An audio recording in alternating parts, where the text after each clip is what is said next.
लय बीरा रघुनाथ पठाई,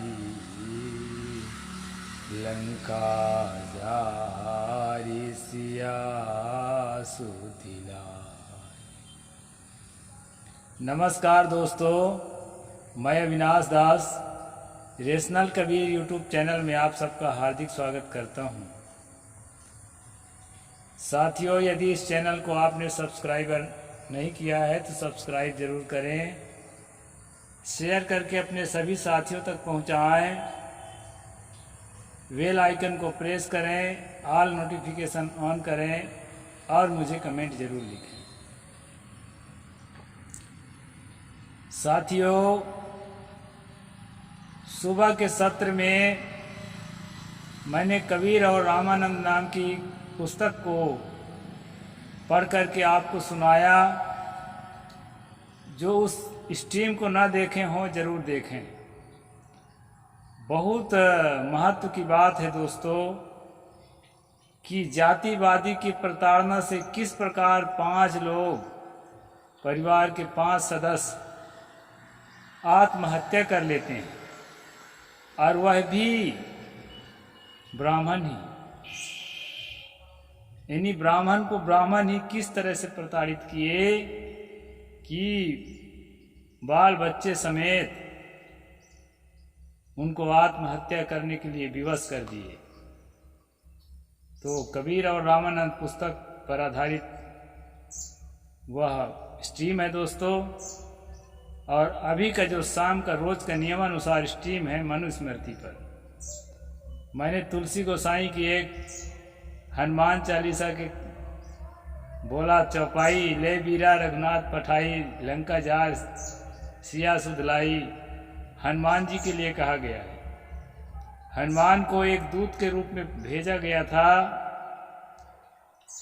पहले दोस्तों जब दूत भेजा जाता था तो उसके लिए बीरा रखा जाता था, पान का बीरा। अभी भी कहते हैं ना, मैंने काम करने के लिए बीड़ा उठाया है। टेबल पर बीड़ा रख दिया जाता था और अपने सभी सूरवीरों को बताया जाता था और सबको बताई जाती थी काम बताते थे। इसके बाद जो है जिसमें हिम्मत है वो बीड़ा उठा के चबा लेता था। इसका मतलब ये काम करने के लिए तैयार है, हिम्मत है इसमें। तो ले बीरा रघुनाथ पठाई, लंका को जला करके और सीता का सुध ले आया। दरअसल इस चौपाई को मैं इसलिए बोला दोस्तों, अभी जो है हम 7वां अध्याय मनुस्मृति का अध्ययन कर रहे हैं। इसमें अभी प्रसंग आया है, हमारे देश का जो राजदूत है वो दूसरा देश में, जहां भी जिस देश में भी नियुक्त किया गया है, वो क्या काम करेगा। दोस्तों, संवैधानिक काम जो है वो मैं पहले बता देता हूं, फिर मनु के हिसाब से जो काम बताया गया है उसकी चर्चा भी मैं करूंगा। संवैधानिक काम है दोस्तों, अपने देश का जो मेजबान देश है, यानी जिस देश में ठहरा है उस देश को मेजबान देश कहा जाता है। उस देश में अपने देश के तरफ से वह एक प्रतिनिधि का काम करता है,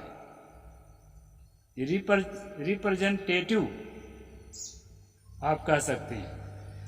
तो भारत का रिप्रेजेंटेटिव है, अगर अमेरिका में रहता है राजदूत, या ब्रिटेन में रहता है, जहां भी रहता है। इस प्रकार अनेक देशों में हमारे राजदूत होते हैं दोस्तों। वो क्या होते हैं? हमारे प्रतिनिधि होते हैं, देश के प्रतिनिधि। दूसरी बात, मतलब वो है, मान लो भारत है। दूसरी बात है कि मेजबान देश में अपने देश के नागरिकों के हितों की रक्षा करना। जो लोग यहाँ से जाकर के व्यवसाय में जुटे हैं, शिक्षण कार्य में जुटे हैं, या जॉब करते हैं कहीं, भारतीय मूल के नागरिक, उनके हितों के संबंध में उनके साथ क्या हो रहा है, क्या नहीं हो रहा है, उनके लिए हमें क्या चाहिए, उस देश से वो मांग भी कर सकता है। अधिकृत एथेंटिक व्यक्ति होता है और जो है अपने देश में वह वहाँ की गतिविधियों के खबर भी भेज सकता है। और जो है दोस्तों, मेजबान देश के साथ संधि वार्ता करने का भी उसको अधिकार होता है। ऐसा नहीं है कि प्रधानमंत्री जाएगा, राष्ट्रपति जाएगा तभी बात होगी, क्योंकि वो प्रतिनिधि है। उसको अधिकार होता है कि संधि के संबंध में किसी चीज़ के एग्रीमेंट लिखना है, समझौता करना है, तो राजदूत वहाँ पर जो है समझौता लिख सकता है। और उसके समझौता के क्षेत्र क्या होते हैं दोस्तों, उसके बारे में भी मैं बताता हूँ। वाणिज्यिक क्षेत्र होते हैं, व्यापार का संबंध होता है। हमारे देश की कंपनियां उनके यहाँ क्या क्या उत्पादन करती हैं, क्या क्या क्रय विक्रय करती हैं, उसके देश की कंपनियां हमारे यहाँ क्या क्रय विक्रय करती हैं, उसके कस्टम के संबंध में,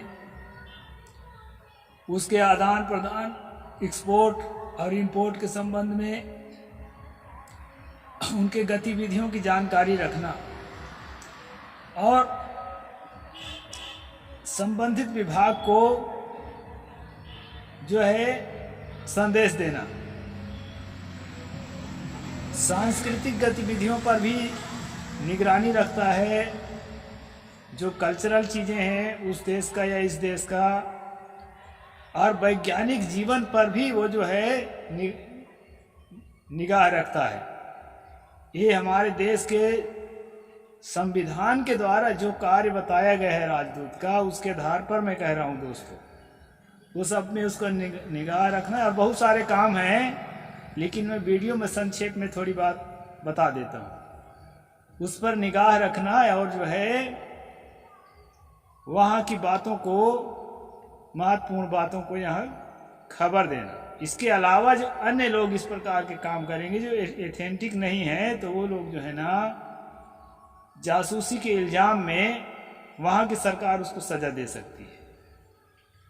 और इसको भी कुछ ऐसी गुप्त बातें होती है उस देश के अंदर जो इस राजदूत तक भी नहीं पहुँच पाती है, ऐसा भी है। और साथ साथ दोस्तों आजकल मीडिया इतना सशक्त है, मेन स्ट्रीम का मीडिया, सैटेलाइट मीडिया, कि हर देश की खबर हर देश को हो जाती है। इस प्रकार से राजदूत का काम है। आइए हम चलते हैं कि मनु ने राजदूत के लिए क्या कहा है, उसको भी हम अध्ययन करते हैं। धैर्य धर कर के पूरा स्ट्रीम देखिए दोस्तों, क्योंकि सभी अंगों को हम जब जानेंगे मनुस्मृति का ना, तभी मनुस्मृति ठीक से समझ में आएगी। कुछ अच्छी बातें भी उसमें मिलेगी, उसको भी हम देखते चलेंगे, क्योंकि अब लाइन से चल रहे हैं। मैं कुछ श्लोकों को छोड़ता हूँ जरूर बीच में, लेकिन बार बार एक ही बात को रिपीट करता है, उसको छोड़ता हूँ।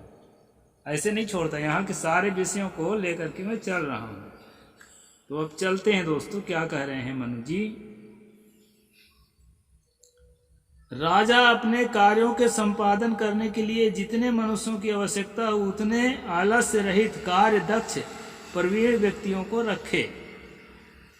तेसाम अर्थे नियुंजी सुरान दक्षाकुलोगतान सुचीना कर कर्मांते भीरुनंतर निर्विशेषने।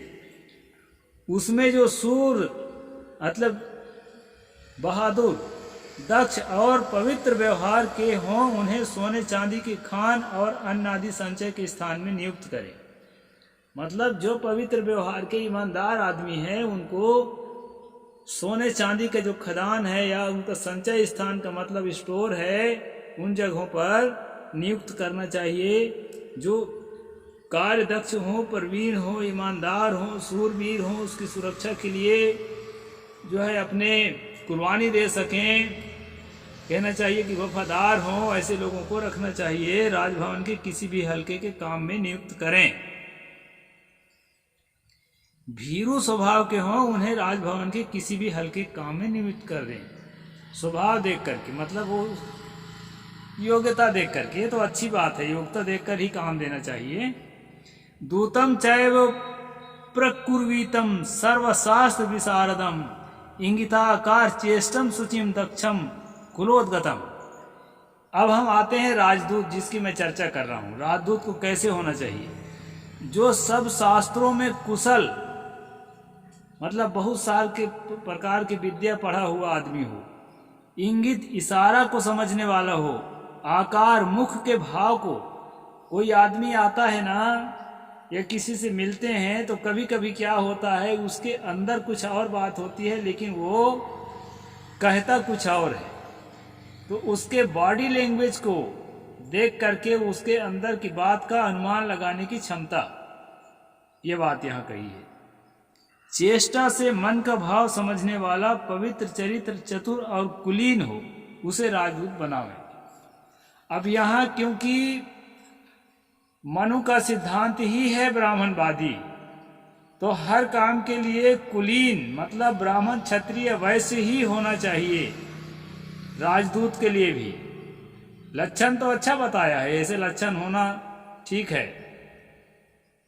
लेकिन जो है उसमें जाति भी जरूरी है, ऐसा मनु का यहाँ आर्डर है। अनुरक्ता सुचिर दक्ष स्मृतिमान देश कालवित व पुष्पान्वित भीरवाग्मि दूतो राज्ञ प्रशस्यते। लोगों पर प्रेम करने वाला, सच्चरित्र, चतुर, मेधावी, देश काल को जानने वाला, स्वरूपवान, निर्भीक और वक्ता, ऐसा राजदूत राजा से प्रशंसनीय होता है। रूप रंग भी ठीक हो ताकि लोग जो हैं उसके निकट आ सकें, ऐसा कहना है मनु का। और प्रेम करने वाला हो, अच्छी बात है। चरित्रवान हो, मेधावी हो, तेज दिमाग का आदमी हो। तेज दिमाग का आदमी ही राजदूत का काम कर सकता है आज भी। देश काल को जानने वाला, मैं कहाँ हूँ, यहाँ की स्थिति परिस्थिति, यहाँ का माहौल क्या है, यहाँ क्या चीज, कौन सी चीजें उचित और अनुचित है, इस चीज को भी ठीक से समझे। और जो है काल को, समय को भी समझे कि मैं किस दौर में चल रहा हूँ, उस दौर के हिसाब से ये सारी चीजों का गणित लगा के समझ सके, ऐसा आदमी जो है प्रशंसनीय राजदूत हो सकता है। अमाते दंड आयत्तो दंडे वैनयिकी क्रिया नृप्तो कोश राष्ट्रे चा दूते संधि विपर्ययो। सेनापति के अधीनता में दंड होता है, विनय रूप क्रिया दंड के अधीन होती है। कोश और राष्ट्र राजा के अधीन होते हैं तथा संधि और विग्रह दूत के अधीन होते हैं। संधि और विग्रह दूत के अधीन होते हैं। यहाँ आखिरी वाली बात बताया है राजदूत के लिए, मतलब किसी से दोस्ती या दुश्मनी होना है, उस पर जो है काफी इसका असर होता है राजदूत का, इसकी गतिविधियों का, इसके काम धाम का, इसके सोचने के ढंग का, इसके बोलने के ढंग का, उसका असर जो है देश पर पड़ता है, क्योंकि देश का प्रतिनिधि है।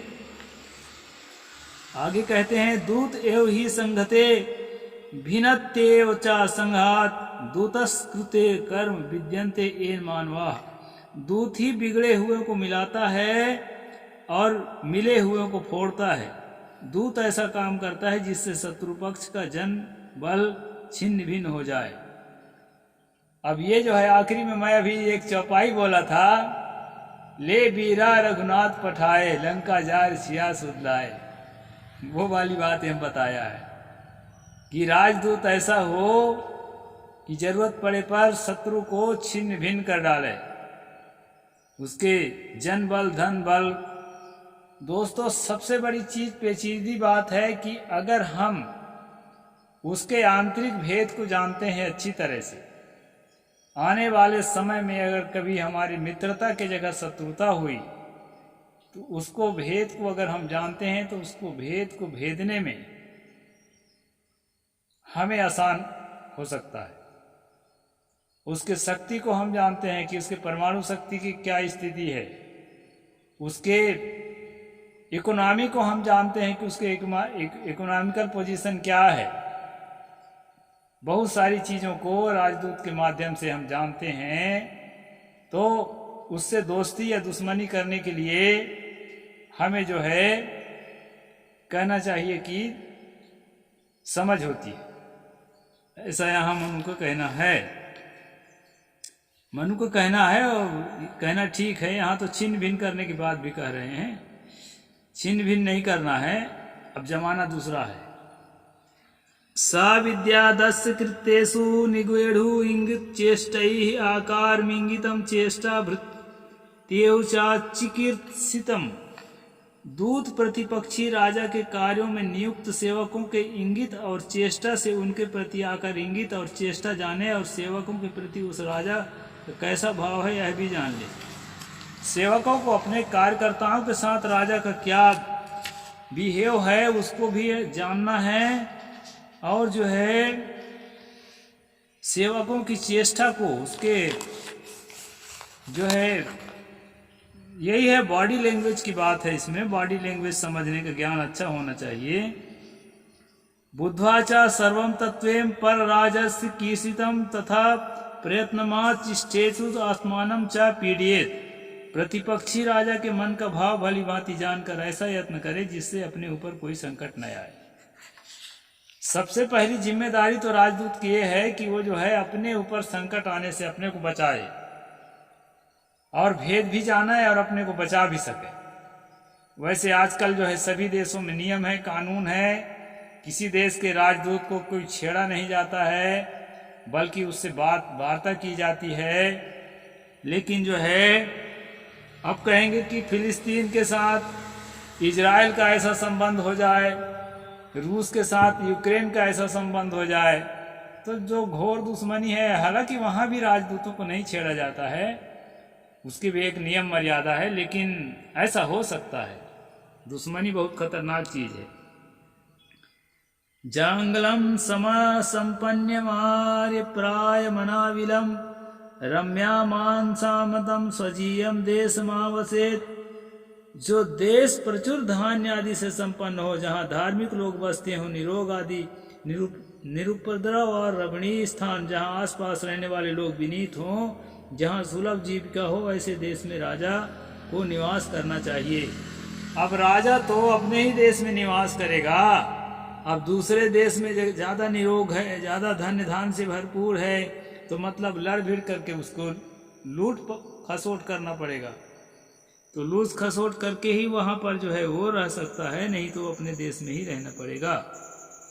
तो इस प्रकार दोस्तों यहाँ पर मनु ने राजदूत के लक्षण बताए हैं। जो हमारे देश का यानी हमारे राज्य का जो दूत दूसरे राज्य में रहता है वो किस तरह से रहेगा, उसके लक्षण मनु ने बताया है उस समय के हिसाब से।